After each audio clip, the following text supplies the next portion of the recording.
Hai champions, jumpa lagi dengan Mr. Kiki. Pada saat ini, Mr. Kiki berharap kalian semua dalam kondisi tubuh yang sehat dan siap untuk belajar. Kita akan melanjutkan pelajaran tematik kelas 5 kita, yaitu tema 7, subtema 1. Apabila kalian sudah siap untuk belajar, yuk kita belajar. Muatan bahasa Indonesia. Materinya berjudul membuat pertanyaan teks narasi. Selain menjawab pertanyaan dan mengelompokkan informasi, kita dapat menggali informasi teks narasi sejarah dengan membuat pertanyaan yang berkaitan dengan teks menggunakan kata tanya 5W1H yang terdiri atas kata tanya apa, siapa, kapan, di mana, mengapa, dan bagaimana. Kita akan baca ya teks narasi sejarah yang berjudul Kongres Pemuda II. Setelah Kongres Pemuda I dilaksanakan pada tahun 1926, para pemuda Indonesia kembali berkumpul untuk membicarakan kembali cita-cita persatuan Indonesia. Kongres tersebut kemudian diberi nama Kongres Pemuda II.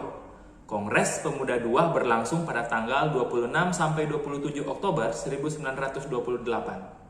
Sama seperti pada kongres sebelumnya, Kongres Pemuda II dihadiri oleh perwakilan pemuda dari berbagai organisasi pemuda di Indonesia, seperti Pemuda Sumatera, Pemuda Indonesia, Pemuda Kaum Betawi, Jong Java, Jong Ambon, dan Jong Celebes. Rangkaian acara dalam Kongres Pemuda II terbagi atas 3 kali persidangan. Dari ketiga persidangan tersebut, para pemuda kembali membahas masalah persatuan dan kebangsaan Indonesia, pendidikan, serta pergerakan kepanduan.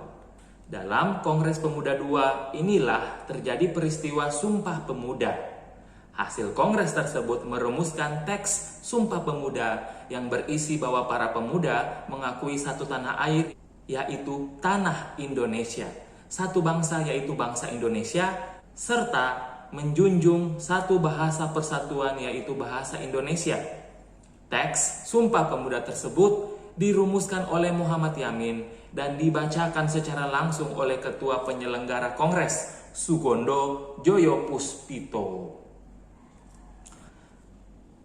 Oke, setelah membaca teks narasi sejarah yang berjudul Kongres Pemuda II, kita akan membuat pertanyaan menggunakan kata tanya 5W1H. Contoh pertanyaannya seperti ini ya. Yang pertama, apa nama Kongres yang diadakan pada tanggal 27 dan 28 Oktober 1928. Jadi kalimat tanya ini menggunakan kata tanya apa. Lalu yang menggunakan kata tanya siapa? Contohnya siapa yang menghadiri Kongres Pemuda II? Kemudian kata tanya menggunakan kata bagaimana.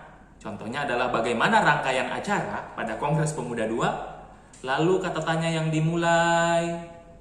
Lalu menggunakan kata tanya kapan. Kalimatnya adalah seperti ini. Kapan Kongres Pemuda I dilaksanakan? Kemudian kata tanya siapa? Kalimatnya seperti ini. Siapa yang merumuskan teks Sumpah Pemuda?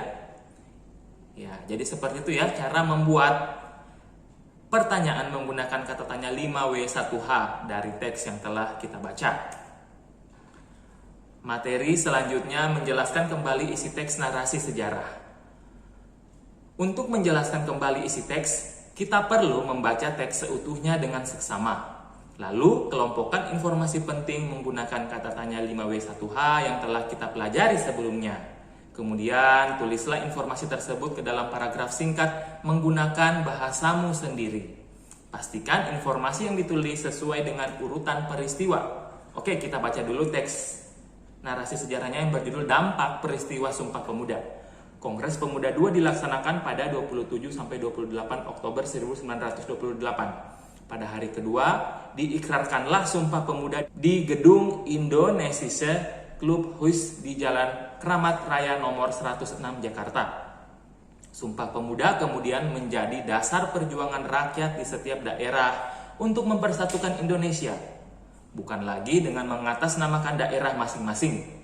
Hingga saat ini, tanggal 28 Oktober diperingati sebagai Hari Sumpah Pemuda. Sumpah Pemuda memberikan 2 dampak nyata bagi Indonesia. Dampak pertama terlihat pada identitas organisasi pergerakan dari yang bersifat kedaerahan menjadi bersifat nasional. Setelah itu pada tahun 1941, Gabungan Politik Indonesia atau disingkat GAPI mengajukan usul kepada pemerintah kolonial agar kata Indonesia dengan resmi dipakai sebagai pengganti Hindia Belanda. Istilah Indonesia kemudian digunakan pada masa pendudukan Jepang.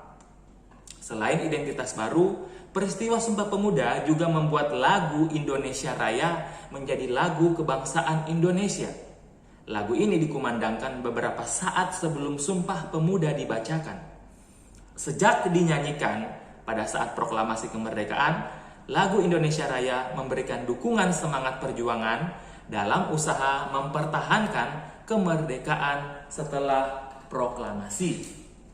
Oke, berdasarkan teks yang telah kita baca, kita akan menjawab pertanyaan-pertanyaan yang ada. Yang pertama, kapan Kongres Pemuda II dilaksanakan? Jawabannya adalah pada tanggal 27 sampai 28 Oktober 1928. Pertanyaan kedua, di mana Sumpah Pemuda diikrarkan? Jawabannya adalah di Gedung Indonesia, Klub Huis Jalan Kramat Raya nomor 106, Jakarta. Lalu, pertanyaan ketiga, siapa yang mengusulkan penggantian kata Hindia Belanda menjadi Indonesia? Jawabannya adalah Gabungan Politik Indonesia atau yang disingkat GAPI. Lalu pertanyaan keempat, mengapa lagu Indonesia Raya dijadikan lagu kebangsaan? Jawabannya adalah karena lagu Indonesia Raya memberikan dukungan semangat perjuangan dalam usaha mempertahankan kemerdekaan. Ya, setelah kita menjawab 4 pertanyaan ini, maka kita akan menggabungkan menjadi sebuah paragraf yang menggunakan bahasa kita sendiri ya, sehingga diperolehlah informasi dari teks yang telah kita baca. Oke, setelah digabungkan maka informasi dari teks akan menjadi seperti ini. Kongres Pemuda II yang dilaksanakan pada tanggal 27 sampai 28 Oktober 1928 bertempat di Gedung Indonesia, Klub Huis Jalan Kramat Raya nomor 106 Jakarta, melahirkan Sumpah Pemuda yang berdampak besar pada perjuangan mempersatukan Indonesia. Lalu, Gabungan Politik Indonesia atau GAPI mengusulkan penggantian nama Indonesia dan lagu Indonesia Raya dijadikan lagu kebangsaan Indonesia karena lagu ini memberikan dukungan semangat perjuangan dalam usaha mempertahankan kemerdekaan.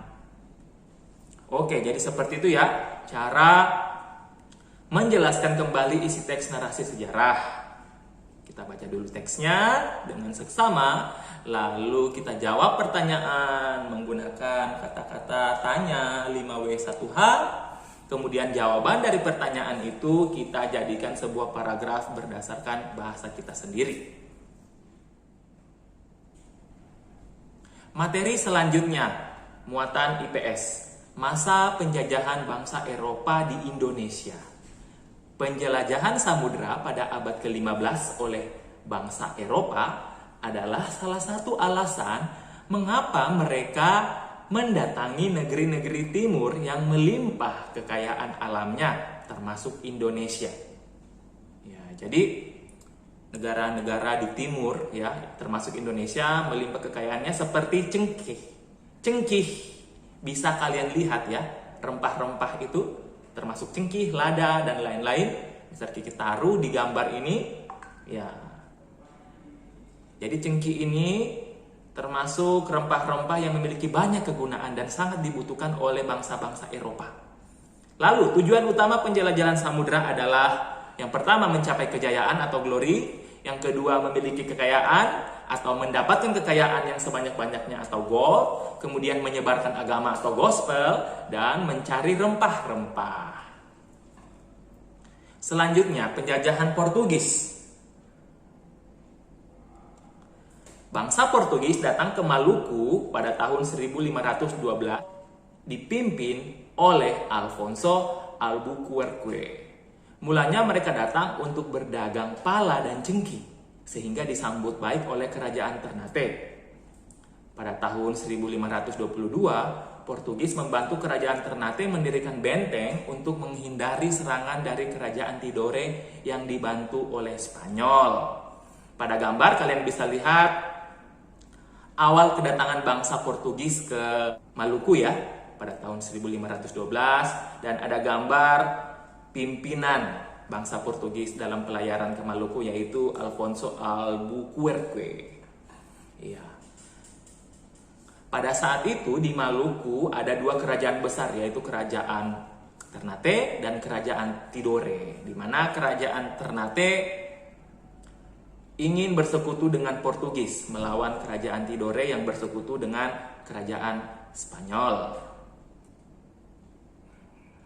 Lalu bangsa Spanyol dan Portugis bersaing untuk menguasai perdagangan rempah-rempah di Maluku. Persaingan berakhir melalui perjanjian Saragossa yang membuat Spanyol meninggalkan Maluku. Akibatnya, Portugis memonopoli perdagangan serta ikut campur urusan kerajaan. Akhirnya, Portugis berhasil diusir oleh rakyat Maluku pada tahun 1575. Kemudian penjajahan Belanda. Bangsa Belanda datang pertama kali di Indonesia dipimpin oleh Cornelis de Houtman pada 27 Juni 1596 di Banten. Kalian bisa lihat gambar dari pimpinan Belanda ya, Cornelis de Houtman, juga gambar awal mula kedatangan mereka ke pelabuhan Banten. Namun, mereka diusir oleh penduduk pesisir Banten karena mereka bersikap kasar dan sombong. Kemudian, Belanda datang kembali pada tahun 1598 dipimpin oleh Jacob van Heck untuk berdagang. Tujuan mereka untuk berdagang ya di awal. Kemudian tujuan Belanda itu berubah untuk menguasai Banten karena Banten adalah pusat perdagangan rempah-rempah. Belanda kemudian membentuk Verenigde Oost-Indische Compagnie atau VOC untuk memonopoli perdagangan rempah-rempah di Banten tahun 1602 yang dipimpin oleh Jan Pieterszoon Koen. JP Koen ini menerapkan kebijakan politik untuk membatasi penanaman jumlah rempah serta pelayaran kapal guna mengawasi perdagangan rempah-rempah. Sikap VOC yang semena-mena ini mendapat perlawanan dari rakyat Indonesia. Akhirnya VOC mengalami kebangkrutan dan resmi dibubarkan pada 31 Desember 1799. Ya, ini adalah gambar dari JP Koen ya, pimpinan dari VOC. Kalian bisa lihat. Kemudian materi selanjutnya adalah muatan IPA, sifat-sifat benda padat, cair, dan gas. Berdasarkan wujudnya, benda dikelompokkan menjadi 3 jenis, yaitu benda padat, cair, dan gas. Perhatikan sifat-sifat dari ketiga wujud benda berikut. Jenis benda yang pertama benda padat. Ciri-cirinya adalah bentuk dan volume yang tetap dan tidak mengikuti bentuk dan wadahnya. Lalu ciri kedua, zat penyusunnya sangat rapat. Dan ciri yang ketiga, gaya tarik zat penyusunnya sangat kuat. Contoh benda padat adalah pensil, penggaris, penghapus, dan kerikil. Selanjutnya jenis benda yang kedua adalah benda cair. Ciri-ciri dari benda cair adalah bentuk yang berubah-ubah sesuai bentuk wadahnya. Ya, kemudian mengalir dari tempat yang tinggi ke tempat yang lebih rendah.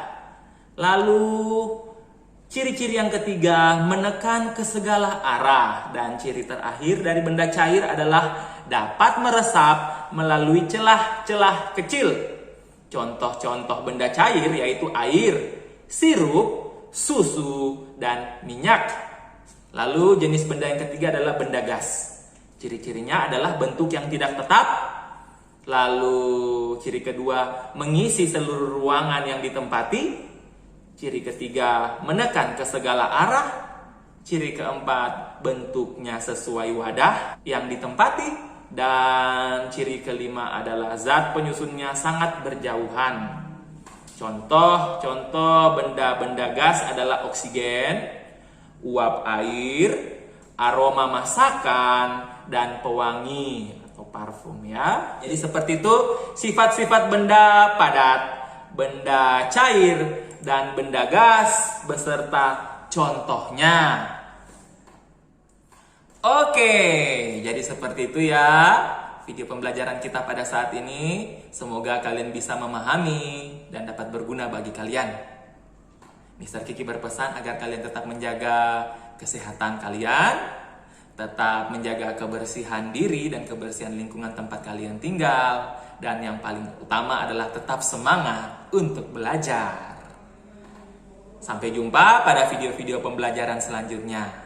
Thank you for watching and God bless you. Bye.